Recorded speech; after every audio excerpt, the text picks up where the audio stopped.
Pada kisah Alkitab hari ini, Yesus menyuruh dua orang muridnya mengikuti orang yang membawa kendi air masuk ke dalam rumah yang akan dijadikan tempat makan Paskah bersama murid-muridnya. Shalom adik-adik.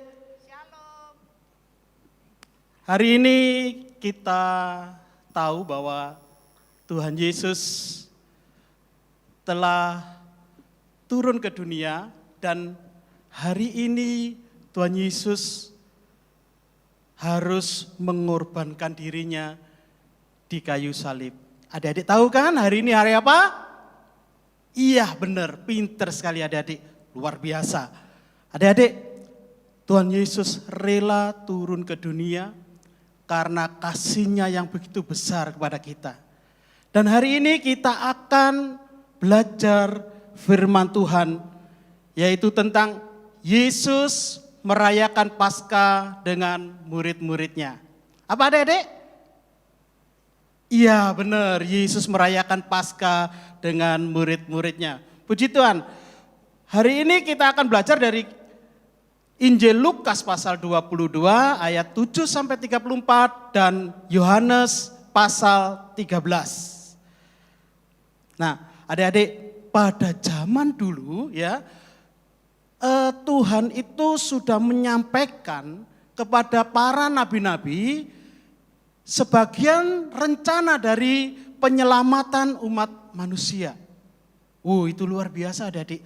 Jauh sebelum Tuhan Yesus datang, Allah Bapa di surga sudah menyampaikan itu kepada para nabi. Dan mereka sudah menuliskan itu semua di dalam Alkitab, di dalam perjanjian lama adik-adik, sebelum Yesus datang. Nah, kini hal itu terjadi tepat seperti apa yang Tuhan atau Allah katakan. Allah selalu melakukan apa yang sudah dikatakan. Luar biasa adik-adik ya, Allah kita memang Allah yang luar biasa, Allah yang besar. Nah, Tuhan Yesus adik-adik di dalam pelayanannya di dunia ini selama lebih dari 3 tahun yang sudah berlalu, dan waktu ini Yesus tiba saatnya akan menanggung segala dosa kita melalui kematiannya di kayu salib. Tapi murid-muridnya tidak tahu. Murid-muridnya tidak tahu bahwa Yesus akan mati menanggung dosa-dosanya, menanggung dosa-dosa murid-muridnya, dosa-dosa kita semua. Muridnya tidak ada yang tahu adik-adik. Seharusnya kita inilah adik-adik, kakak dan semua umat manusia itulah yang harus dihukum. Karena apa? Karena iya benar, karena dosa-dosa, karena kesalahan kita, karena dosa-dosa kita adik-adik. Maka harusnya kitalah yang dihukum, benar. Tapi karena kasih anugerah Allah, Yesus harus datang ke dunia untuk membebaskan kita semua dari segala dosa dan kesalahan kita. Luar biasa adik-adik. Tidak ada Allah lain, tidak ada Tuhan selain Yesus Kristus yang rela turun dari surga ke dunia hanya untuk menyelamatkan kita dari segala dosa. Enggak ada. Hanya Yesus. Dia rela mengalami penderitaan yang amat sangat luar biasa, yang sebenarnya tidak bisa ditanggung oleh manusia. Itu Allah sudah tahu adik-adik. Manusia tidak akan mampu menanggung dosanya. Maka dari itu Allah turun melalui Yesus Kristus untuk membebaskan kita dari segala dosa. Tapi konsekuensinya Yesus rela mati di kayu salib, menanggung segala dosa kita dengan segala sakit, penyakit apapun yang dideritanya, cambukan ya dari para tentara Romawi dideritanya. Karena apa? Karena kasihnya kepada kita. Ya. Adik-adik, malam ini merupakan satu malam yang terakhir bagi Yesus yang akan bersama-sama murid-muridnya. Yesus malam ini tahu dia akan bersama muridnya malam yang terakhir. Makanya Tuhan Yesus menyuruh 2 orang muridnya yaitu Petrus dan Yohanes untuk pergi mempersiapkan tempat untuk mereka makan Paskah bersama. Nah, Tuhan Yesus berkata pada Petrus dan Yohanes begini adik-adik. Waktu kamu masuk Yerusalem, kamu akan bertemu dengan seorang pria pembawa kendi air. Ya, tadi adik-adik sudah lihat ya peragaan yang sudah diberikan oleh kakak-kakak. Nah, ikutilah dia ke rumah yang ia masuki. Itu kata Yesus kepada Petrus dan Yohanes. Pemilik rumah itu akan menunjukkan sebuah kamar kosong yang besar di loteng dan disitulah tempatnya. Itu kata Tuhan Yesus kepada siapa tadi? Ya benar, kepada Petrus dan Yohanes. Oke, bagaimana selanjutnya? Ternyata Petrus dan Yohanes menjumpai tepat seperti apa yang sudah dikatakan oleh Yesus. Oh luar biasa, tepuk tangan dulu untuk Tuhan Yesus adik-adik. Wih luar biasa ya adik-adik ya. Tuhan Yesus tahu segala hal apapun yang belum pernah terjadi atau akan terjadi. Yesus sudah tahu, amin. Luar biasa adik-adik ya. Kita belum pernah tahu seorang pun yang bisa melakukan apa yang sudah dilakukan oleh Yesus. Yesus katakan betul-betul terjadi. Luar biasa adik-adik. Nah, pemilik rumah itu adik-adik menunjukkan sebuah kamar di loteng yang cukup besar bagi Yesus dan murid-muridnya untuk makan Paskah bersama malam itu. Nah, apa yang terjadi berikutnya? Di sanalah Petrus dan Yohanes mempersiapkan semua keperluan untuk makan Paskah bersama. Nah, tiba di tempat perjamuan, tidak ada seorang pelayan yang membantu untuk mencuci kaki Tuhan Yesus beserta murid-muridnya. Enggak ada adik-adik. Tapi adik-adik tahu? Ternyata satu pun muridnya juga tidak ada yang mau membasuh kaki Tuhan Yesus. Tidak ada juga yang mau membasuh kaki murid-murid yang lain. Jadi, mengapa begitu? Karena murid-murid Yesus menganggap itu pekerjaannya seorang pelayan untuk membasuh kaki orang.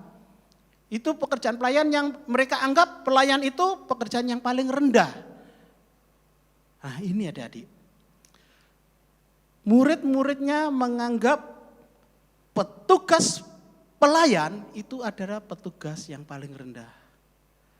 Nanti akan kakak beritahu adik-adik. Apa yang dikatakan Tuhan Yesus tentang seorang pelayan. Ya. Nah, di malam terakhir sebelum Yesus mati bagi kita semua, mati bagi mereka semua, terjadi satu pertengkaran tentang siapa yang paling penting dan paling pantas dihormati. Mereka bertengkar memperebutkan diri supaya mereka diakui sebagai orang yang paling penting, paling dihormati, paling besar di antara mereka. Ternyata adik-adik, apa yang mereka pertentangkan itu biasa terjadi juga di dalam kehidupan kita. Betul? Ya. Ya. Seringkali kita juga merasa aku yang paling kuat. Aku yang paling besar, aku yang harus dihormati. Hal itu adik-adik, bukankah suatu hal kesombongan yang terjadi dalam diri kita? Betul? Adik-adik, seringkali itu terjadi. Kalau hal ini terjadi dalam diri adik-adik, dengarkan baik-baik firman Tuhan hari ini adik-adik. Tuhan Yesus akan mengatakan apa tentang hal ini? Ya kita ikuti ya selanjutnya. Di dalam Injil Lukas pasal 22 ayat 24. Nanti minta tolong salah satu adik membacakan, silakan Dek. Lukas 22 ayat 24. Terjadilah juga pertengkaran di antara murid-murid Yesus. Siapakah yang dapat dianggap terbesar di antara mereka? Ya, puji Tuhan adik-adik, mereka ternyata memperebutkan satu tempat bagi mereka. Bagaimana saya bisa menjadi yang terhebat, terbesar, terhormat, ter yang lainnya adik-adik. Wah, kesombongannya muncul. Itu ada Yesus loh di situ adik-adik. Ada Tuhan Yesus. Setiap merasa dirinya yang paling layak, dirinya yang paling penting, dirinya yang perlu dihormati. Padahal itu tidak sama sekali. Itu sangat ditentang oleh Tuhan Yesus adik-adik. Kesombongan bisa muncul di dalam diri kita, di dalam diri adik-adik. Tapi ingat, kesombongan membuat kita jatuh dalam dosa. Ya, hati-hati. Nah, apa yang diajarkan oleh Tuhan Yesus? Di dalam Lukas pasal 22 tadi, kita baca coba yang ayat 26. Silakan adik dibacakan. Lukas 22 ayat 26. Tetapi kamu tidaklah demikian, melainkan yang terbesar di antara kamu hendaklah menjadi sebagai yang paling muda dan pemimpin sebagai pelayan. Amin. Apa yang diajarkan Tuhan Yesus adik-adik? Kalau ingin kamu menjadi yang terbesar, seorang pemimpin harus apa? Iya benar, harus mau menjadi seorang pelayan. Amin. Luar biasa adik-adik. Hari ini Yesus mengajarkan kepada kita semua, kepada adik-adik, bahwa kalau adik-adik mau menjadi orang hebat, menjadi orang besar, orang yang dihormati, adik-adik kita, kakak juga harus bisa menjadi seorang, betul sekali, seorang pelayan. Pinter adik-adik, menjadi seorang pelayan. Loh, Kak, apa sih artinya seorang pelayan? Cuman melayani orang, masa gitu menjadi orang terbesar? Adik-adik, tahu enggak, selama 3 tahun tadi, awal khotbah ini, 3 tahun lebih Tuhan Yesus melayani. Tidak pernah Yesus minta dilayani, tapi Yesus selalu melayani murid-muridnya. Ya, nanti akan kita lihat bentuk pelayan Tuhan Yesus itu tidak hanya memberikan pengajaran saja, tapi Yesus juga memberi teladan. Apa teladan yang sudah diberikan Tuhan Yesus adik-adik? Kita lihat ya, apa sih? Yesus bangkit untuk menjadi pelayan mereka. Ia mencuci kaki mereka dan mengeringkan dengan kain yang terikat di pinggangnya. Semua murid tercengang. Yuk kita baca Yohanes pasal 13 ayat 4 dan 5. Coba adik-adik salah satu yuk dibacakan yuk. Yohanes pasal 13 ayat 4 dan 5. Yohanes 13 ayat 4 dan 5. Lalu bangunlah Yesus dan menanggalkan jubahnya. Ia mengambil sehelai kain lenan dan mengikatnya pada pinggangnya. Kemudian ia menuangkan air ke dalam sebuah basi dan mulai membasuh kaki murid-muridnya. Lalu menyekanya dengan kain yang terikat pada pinggangnya itu. Amin, puji Tuhan. Adik-adik, Tuhan Yesus tidak hanya menyampaikan pengajaran atau khotbah, tapi Yesus memberikan apa tadi? Pinter, teladan. Betul, pinter adik-adik. Yesus juga memberikan teladan. Luar biasa adik-adik ya. Itulah yang Tuhan minta kepada kita. Kita harus bisa merendahkan diri kita, merendahkan hati kita seperti teladan dari Tuhan Yesus. Dengan cara apa? Melayani. Adik-adik mau melayani? Puji Tuhan, haleluya. Memang kita harus melayani seperti teladan Yesus. Yesus itu adalah Tuhan. Yesus itu adalah Raja. Dia lebih besar dari manusia manapun. Tapi dia mau merendahkan diri. Dia mau merendahkan diri sampai menjadi seorang pelayan yang dianggap hina oleh orang. Bahkan mau mencuci kaki murid-muridnya. Adik-adik, Yesus ingin kita semua mengikuti teladannya dia untuk bisa menjadi teladan. Kita baca lagi di dalam Yohanes pasal 13 tadi, ayat 14 sampai 15 dan ayat 17. Yohanes 13 ayat 14 sampai 15. Jadi, jikalau aku membasuh kakimu, aku yang adalah Tuhan dan gurumu, maka kamu pun wajib saling membasuh kakimu. Sebab aku telah memberikan suatu teladan kepada kamu, supaya kamu juga berbuat sama seperti yang telah aku berbuat kepadamu. 17. Ayat 17. Jikalau kamu tahu semua ini, maka berbahagialah kamu jika kamu melakukannya. Amin. Adik-adik lihat di ayat 17 tadi.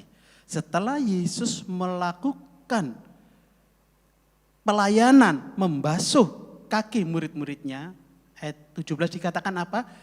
Kalau kita mau melakukan pelayanan kepada sesama kita untuk Tuhan, maka kita adalah orang yang berbahagia. Amin. Luar biasa. Tepuk tangan untuk Tuhan Yesus, adik-adik. Luar biasa. Teladan Tuhan Yesus itu menunjukkan bahwa kita melayani sesama kita untuk Tuhan, itu perbuatan yang sangat berbahagia. Adik-adik mau kan berbahagia? Puji Tuhan. Haleluya. Nah, lanjutnya apa adik-adik?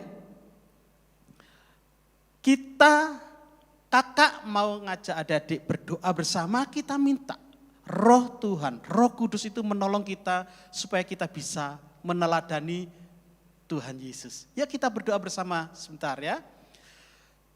Bapa di surga, di dalam nama Tuhan Yesus, kami berdoa Tuhan, agar hari ini Roh Kudus-Mu yang selalu ada di dalam hati kami, ada di dalam pikiran kami, boleh memberikan kami suatu karunia, suatu pertolongan kepada kami, supaya kami mampu Tuhan, adik-adik mampu untuk dapat melayani sesama manusia. Seperti Engkau yang sudah melayani murid-murid-Mu Tuhan, kami mau meneladani keteladanan-Mu dengan melayani sesama manusia untuk kemuliaan nama Tuhan. Karena dari situlah maka kami memperoleh kebahagiaan yang luar biasa. Karena itu merupakan satu kehormatan Tuhan bagi kami untuk dapat melayani mereka karena Tuhan Yesus. Di dalam nama Tuhan Yesus kami berdoa. Amin. Ayo adik-adik kita lanjutkan lagi ya. Nah, sesudah Tuhan Yesus selesai membasuh kaki murid-muridnya, Tuhan Yesus berkata demikian. Aku sangat rindu makan Paskah bersama dengan kamu sebelum aku menderita. Adik-adik, kalau kakak tanya kepada adik-adik, kira-kira murid-muridnya ngerti enggak Yesus mau menderita? Kira-kira murid-muridnya ngerti enggak? Pintar, benar adik-adik. Murid-muridnya enggak ada yang tahu. Ya, tidak tahu bahwa Yesus sebentar lagi akan mati. Yesus sebentar lagi akan disiksa, disesah karena dosa-dosa mereka. Enggak ngerti. Tapi Yesus Maha tahu.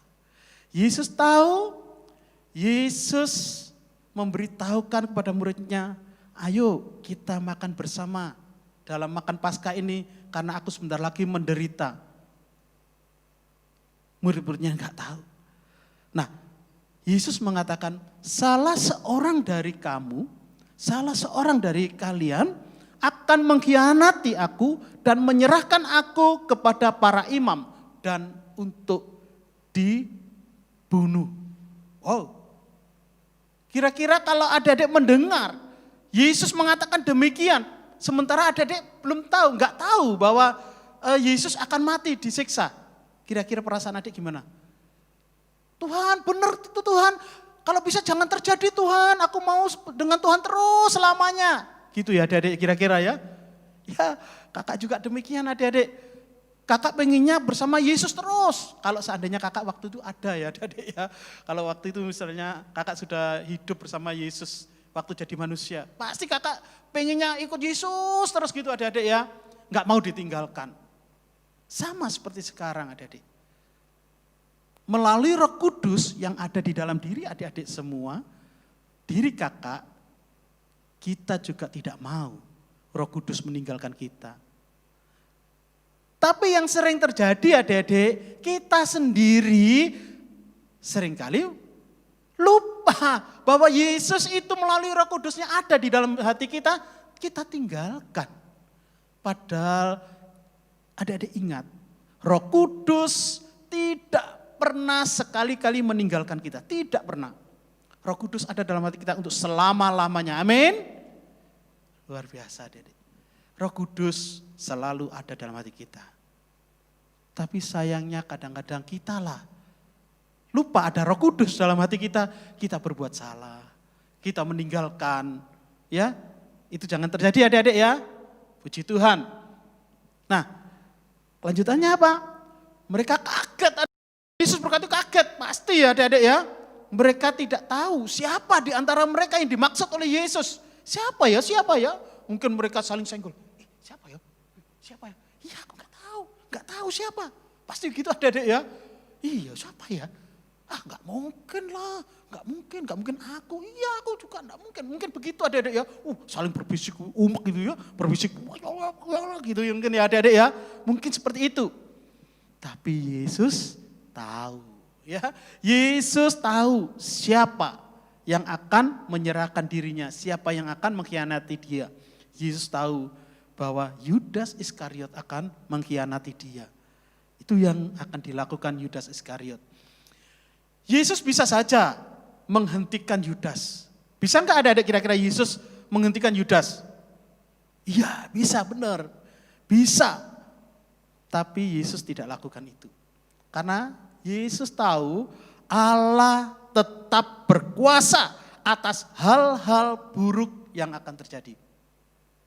Ingat, Tuhan Allah tetap berkuasa saat terjadi hal-hal buruk dalam kehidupannya Yesus, dalam kehidupan kita.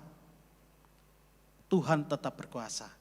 Itulah maka Yesus tidak menghentikan Yudas Iskariot. Nah, Yesus tahu ia datang hanya untuk memenuhi janji Allah bagi keselamatan manusia. Keselamatan adik-adik, keselamatan kakak, dan hal itu digenapi untuk menggenapi ya adik-adik, untuk menggenapi di dalam kitab Mazmur pasal 41 ayat 9. Yuk kita baca Mazmur pasal 41 ayat 9. Apa yang dikatakan di dalam kitab itu? Mari adik. Mazmur 41 ayat 9. Bahkan sahabat karibku yang kupercayai, yang makan rotiku telah mengangkat tumitnya terhadap aku. Amin. Adik-adik, kalau di dalam Alkitabnya adik-adik ya, di dalam Alkitabnya adik-adik ayat 10 adik-adik ya. Ya, di dalam Alkitabnya adik-adik itu ayat 10. Adik-adik baca yang ayat 10 di dalam Alkitab. Kalau di dalam gadget ya, di dalam gadget itu ayat 9, dalam kurungnya kan ada ayat 10-nya gitu adik-adik ya. Itu yang dibaca ya. Nah, ternyata hal itu sudah dinubuatkan di dalam kitab Mazmur pasal 41 ayat 9 atau ayat 10 ya di dalam Alkitab. Ya, untuk memenuhi janji Allah yang di surga. Makanya Yesus tidak mau menghentikan Yudas ya. Nah, Allah tetap berkuasa ketika hal buruk terjadi dan bisa mengubah hal yang buruk itu menjadi kebaikan. Nah, dalam hal ini Yesus mengalami hal buruk supaya kita mendapatkan kebaikan. Yaitu apa? Kita diampuni segala dosa kita. Kita diselamatkan dari maut. Itulah kebaikan Tuhan kepada kita.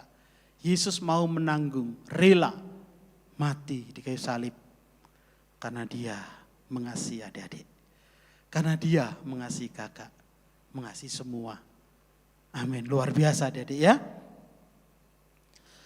Sesudah itu Yesus mengambil roti, setelah mengucap syukur ia memecah roti itu lalu memberikannya kepada mereka, kepada murid-muridnya. Dan berkata apa? Inilah tubuhku yang diserahkan untuk menyelamatkan kamu, lakukanlah ini untuk mengenang aku. Ya, itu di dalam Lukas pasal 22 ayat 19. Nanti sekalian dibaca ayat 20 ya Kak. Lukas 22 ayat 19 dan 20. Lalu ia mengambil roti, mengucap syukur, memecah-mecahkannya dan memberikannya kepada mereka. Katanya, inilah tubuhku yang diserahkan bagi kamu, perbuatlah ini menjadi peringatan akan aku. Demikianlah juga dibuatnya dengan cawan sesudah makan. Ia berkata, cawan ini adalah perjanjian baru oleh darahku yang ditumpahkan bagi kamu. Amin. Inilah yang terjadi pada malam Paskah itu adik-adik ya.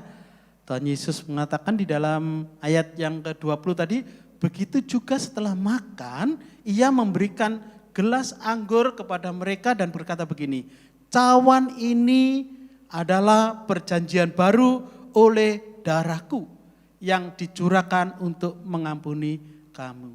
Luar biasa. Tuhan Yesus sudah tahu dia akan mati di kayu salib. Tubuhnya hancur, adik-adik, disiksa, dicambuk dan sebagainya. Kepalanya dikasih mahkota duri, ya, darahnya bercucuran di mana-mana. Ya, kalau kita lihat di dalam Injil kitab Yesaya, adik-adik, dikatakan di situ orang tidak bisa mengenal wajahnya, rusak adik-adik. Begitu sakit yang diderita Tuhan Yesus. Dan itu kemungkinan besar tidak akan mampu kalau ditimpakan pada diri kita, manusia biasa. Itulah besarnya kasih Tuhan kepada kita. Makanya kita harus bisa meneladani dia, meneladani Yesus yang mau melayani murid-muridnya. Adik-adik mau ya melayani? Amin, puji Tuhan. Kata Yesus begini, Simon, iblis sudah minta izin untuk mengujimu. Adik-adik, waktu itu murid-muridnya enggak tahu bahwa Yesus itu bisa mengetahui apa yang akan terjadi sebelumnya. Bahkan mereka tidak tahu bahwa setan, iblis itu tunduk kepada Yesus. Tunduk kepada Yesus. Makanya sampai iblis itu minta izin kepada Yesus. Untuk menguji Simon. Luar biasa adik-adik ya. Yesus waktu itu yang masih sebagai manusia seperti kita ini, iblis tahu Yesus ini Tuhan. Yesus ini yang berkuasa atas dirinya iblis, maka iblis untuk menguji Simon dia harus izin dulu kepada Yesus. Luar biasa adik-adik, dikatakan begini, Simon, iblis sudah minta izin untuk menguji kamu, tapi aku berdoa supaya imanmu tidak gugur. Bila kamu sudah insaf, kuatkanlah saudara-saudaramu. Luar biasa adik-adik ya. Iblis pun tunduk pada Yesus. Buktinya untuk menguji Simon dia harus izin kepada Yesus. Demikian juga kepada adik-adik semua. Adik-adik jangan punya rasa takut, jangan punya rasa khawatir. Hal buruk apapun yang hari ini terjadi dalam diri adik-adik, ingatlah. Sesuatu yang akan terjadi pada adik-adik, Tuhan sudah tahu. Tuhan mengizinkan terjadi hal buruk kepada adik-adik karena Tuhan punya rencana yang jauh lebih indah dalam diri adik-adik. Amin. Luar biasa ya. Apa jawab Petrus saudara? Adik-adik. Jawab Petrus begini. Tapi Tuhan, aku rela masuk penjara loh. Aku rela mati bersama kamu. Tuhan Yesus jawab begini adik. Petrus, sebelum ayan berkokok, kamu sudah menyangkal aku 3 kali. Wow, luar biasa. Itu sudah terjadi belum adik? Iya belum terjadi tapi Yesus sudah tahu. Petrus, sebelum ayam berkokok, kamu sudah menyangkal aku 3 kali. Luar biasa adik, Yesus tahu apa yang akan terjadi. Dan itulah yang diujikan iblis kepada Petrus sampai dia harus menyangkal Yesus. Ya. Yesus tahu semua hal buruk yang akan terjadi. Apa saja yang terjadi? Yudas mengkhianati Yesus. Itu hal buruk bagi Yesus. Petrus akan menyangkal Yesus 3 kali sebelum ayam berkokok. Yesus sudah tahu. Penderitaan yang akan dialami, yang akan terjadi pada diri Yesus. Itu Yesus sudah tahu. Hal-hal buruk itu Yesus sudah tahu. Tapi mengapa Yesus mau hal itu terjadi dalam dirinya? Karena, iya pintar adik-adik. Karena kasih-Nya untuk menyelamatkan kita. Ya, puji Tuhan. Namun Allah tetap berkuasa ketika hal buruk itu terjadi. Dan Allah berkuasa untuk merubah hal buruk yang terjadi baik untuk kemuliaannya. Jadi Allah itu berkuasa untuk merubah hal-hal yang buruk yang terjadi dalam diri Yesus untuk menjadi kebaikan bagi kemuliaan Allah. Apa itu adik-adik? Karena Yesus menyelamatkan umat manusia melalui pengorbanannya di kayu salib. Maka Tuhan Allah dimuliakan. Wah, luar biasa. Tepuk tangan untuk Tuhan Yesus. Luar biasa adik-adik ya. Pengorbanannya sangat besar. Nah, hari ini mari kita akan berdoa lagi kepada Tuhan. Kita minta tolong kepada Tuhan supaya kita bisa meneladani Kristus. Ya. Kita percaya penuh kepada Allah bahwa Allah sanggup merubah hal-hal buruk yang terjadi kepada adik-adik akan menjadi suatu kebaikan. Ya, mari kita berdoa supaya kita mampu mengalami hal-hal yang buruk itu. Tuhan Yesus, terima kasih buat firman-Mu. Sungguh kami bersyukur karena Engkau rela mengorbankan diri-Mu. Hanya karena mengasihi kami, menebus dosa kami dan menyelamatkan kami dari segala dosa dan maut. Tuhan terima kasih. Kami mau Tuhan mulai hari ini akan meneladani Engkau. Kami tahu bahwa Allah Bapa di surga mampu merubah hal-hal buruk yang terjadi pada diri-Mu Tuhan Yesus menjadi kemuliaan bagi Allah Bapa. Demikian juga di dalam diriku. Di dalam diri kami Tuhan, kami percaya bahwa Bapa di surga mampu merubah hal-hal buruk yang terjadi dalam diri kami untuk menjadi suatu kebaikan dan kemuliaan bagi Tuhan. Segala sesuatu yang terjadi dalam diri kami percaya semua atas izin Engkau Tuhan. Terima kasih buat firman-Mu, kami mau menjadi anak-anak yang meneladani Kristus. Di dalam nama Tuhan Yesus, kami sudah berdoa dan mengucap syukur. Haleluya. Amin. Nah adik-adik, yuk tepuk tangan untuk Tuhan Yesus untuk kemuliaannya. Puji Tuhan. Adik-adik, hari ini kita akan baca ayat hafalan di dalam Yakobus pasal 3 ayat 16. Ya, Yakobus pasal berapa? Pasal 3 ayat 16. Ya agak susah kakak ya, mempraktikkan ayat 16 gimana ya. Ayat 1 sama 6 gini ya, 16 ya adik-adik ya. 16 gini ya. Oke, ayo gimana bunyinya? Di mana ada iri hati dan mementingkan diri sendiri, disitulah ada kekacauan dan segala macam perbuatan jahat. Amin. Puji Tuhan adik-adik. Kita akan bertemu lagi hari Minggu di dalam hari kebangkitan Tuhan Yesus. Tuhan Yesus memberkati. Amin.